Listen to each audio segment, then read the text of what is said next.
अमृतातेही पैजा जिंके अशी आपली हक्काची प्रगल्भ अभिजात अशी माय मराठी। आज कविवर्य कुसुमाग्रज यांचा जन्मदिन, अर्थातच मराठी भाषा गौरव दिन। आणि त्यानिमित्तच आम्ही दृष्टिमय कलाकार मराठी साहित्यातले काही शिंपले वेचून याही वर्षी घेऊन आलो आहोत गौरव भाषेचा। मित्रांनो, आजच्या या पहिल्या भागात आपण पाहणार आहोत भाषेतून सहज अगदी गुणगुणत गुंफल्या गेलेल्या संत जनाबाईंच्या ओव्या। आणि त्यासोबतच ज्यांनी मराठी भाषेला खऱ्या अर्थाने गौरविलं असे आपल्या सर्वांचेच लाडके पु ल देशपांडे आणि कवी मिर्झा रफी अहमद बेग यांच्या वैदर्भीय शैलीतील खास कविता। चला तर मग साहित्यातून जाणून घेऊ अभिमान मराठीचा, वाढवूया गौरव भाषेचा।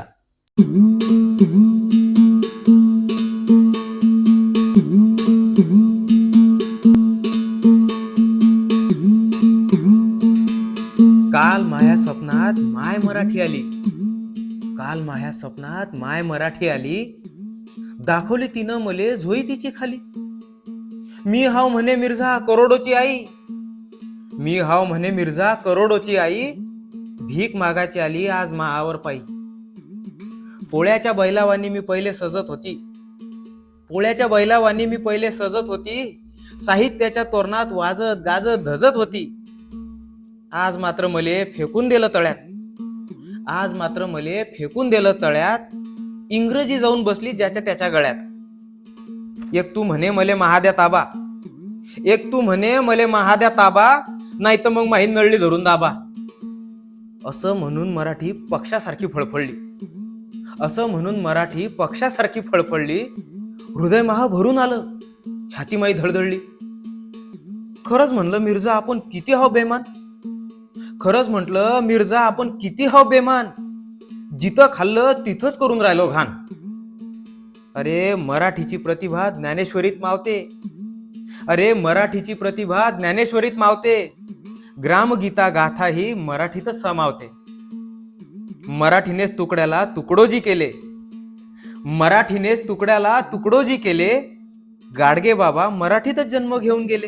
अमृता संग पैज जिंकते अशी मराठी बोली, अमृता संग पैज जिंकते अशी मराठी बोली, आभायाची उंची जिले समुद्राची खोली।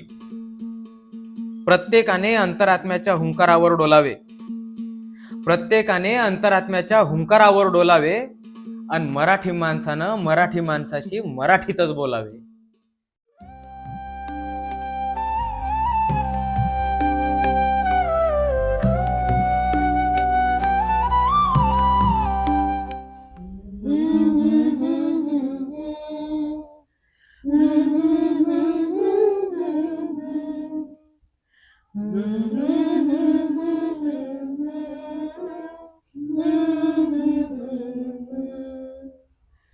पहिली माझी ओवी जनीच्या अंतरी, भरती पंढरी पांडुरंगा।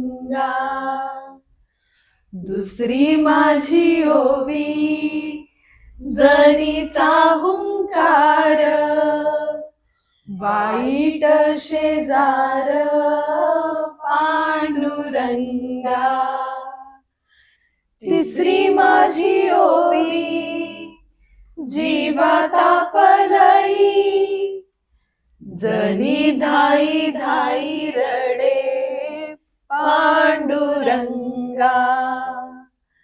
चौथी माझी ओवी गडबडून उठा, सोडी बावैकुंठ पांडुरंगा। पाचवी माझी ओवी देव गरुडावर, गळा शोभे हार पांडुरंगा। सहावी माझी ओवी गदा चक्र हाती, प्रकाशन्या मूर्ती पांडुरंगा। सातवी माझी ओवी जनाईच्या घरी, गोपाळपुरी आले पांडुरंगा. आठवी माझी ओवी, देव कुठे गेला, उठवी जणीला पांडुरंगा. नववी माझी ओवी, मग जणी उठे, झाली देव भेट पांडुरंगा.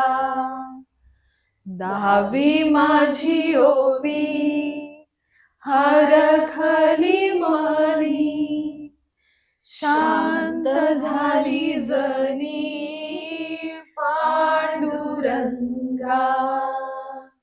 पांडुरंगा, पांडुरंगा.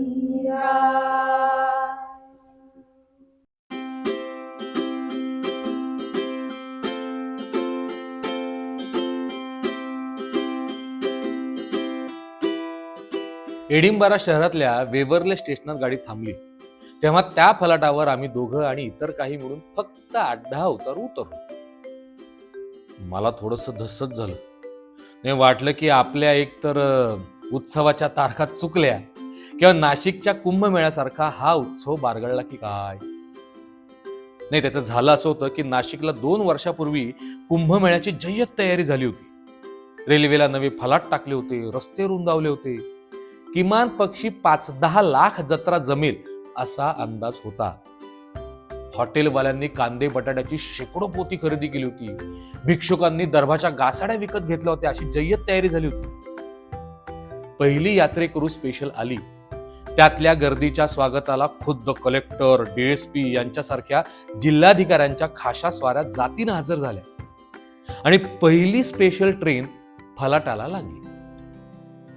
त्यातून एकूण 4 भिकारी, 2 खिसे कापू, 3 विदाऊट तिकीट पॅसेंजर उतरले असं म्हणतात. खरं खोटं पंचवटीचा रामजाड आहे. मी वेव्हरले स्टेशनवर उतरलो त्यावेळी प्लॅटफॉर्मवरचा शुकशुकाट पाहून मनात म्हणलं की इथं उत्सव कमिटीत लठ्ठालठ्ठी होऊन भांडणं विकोपाला गेलेली दिसत आहेत. नाही, कारण उत्सव दुसऱ्याच दिवसापासून सुरू होणार होता आणि कार्यक्रम पत्रिकेत तर भरगच्च कार्यक्रम छापले होते. म्हणून म्हणालो. रस्त्यातून आमची टॅक्सी चालली होती. रस्ते निर्मनुष्य. मी टॅक्सीवाल्याशी 2 शब्द बोलायचा प्रयत्न केला, परंतु माझ्या इंग्रजी गद्याचा मराठी अवतार आणि त्याच्या इंग्रजी गद्याचा स्कॉटिश अवतार ह्यांचं काही पटेना. शेवटी इष्टस्थळी येऊन पोचलो. दारावरचा घर नंबर आणि मिसेस कॅम्बेल ही दारावरची पाटी वाचून बेल दाबली. कॅम्बेलबाई 3ऱ्या मजल्यावर राहत होत्या. घंटी दाबल्यावर काही वेळानं तळ मजल्यावरचा प्रवेशद्वार उघडलं आणि मी नमस्काराच्या पोझिशन मध्ये उभा. आपण दार उघडलं पण समोर कोणीच नव्हतं. अरे ही काय भूताटकी वगैरे की काय असं मनात विचार येईसपर्यंत 3ऱ्या मजल्यावरच्या जिन्याच्या कठड्याला रेलून एक म्हातारी तिथून ओरडली, गुड इव्हिनिंग देशपांडे. या प्रवासात मला देशपांडे अशी सरळ हाक मारणारा लंडन मध्ये महाराष्ट्र मंडळाचे सदस्य सोडून एकही महाभाग भेटलेला नाही. देशपांड, देशपांडी, देशपांटी अशा आमच्या नावाच्या असंख्य चिंध्या झाल्या. पुढे मी देखील निर्धावलो. त्यातल्या त्यात आपलं आडनाव हे वडाक्षवालकर किंवा महासुब्रमण्यम नाही, ह्याच्यातच मला जास्त आनंद झाला. म्हातारी 3ऱ्या मजल्यावरून तुरु तुरु तुरु धावत आली. तिनं आमच्या हातातलं काही सामान उचलून घेतलं आणि म्हणाली, ही तुमची खोल आहे, प्रवासाचा त्रास झाला असेल तुम्हाला, आराम करा. असं सांगून लुप्तच झाली. आम्ही खोलीचा ताबा घेतला. इतक्या दूर देशी आम्ही पाहुणे अपरात्री पोचलो होतो, पण जेवण बिवण झाले की व्हायचंय वगैरे प्रश्न नाहीच. हेच जर आपल्याकडे असतं तर प्रवासात दमला असाल, पिठलं भात टाकू का, ही पृछा झालीच असती. एकंदरीत साहेबांच्या देशात एकूण हे कमीच.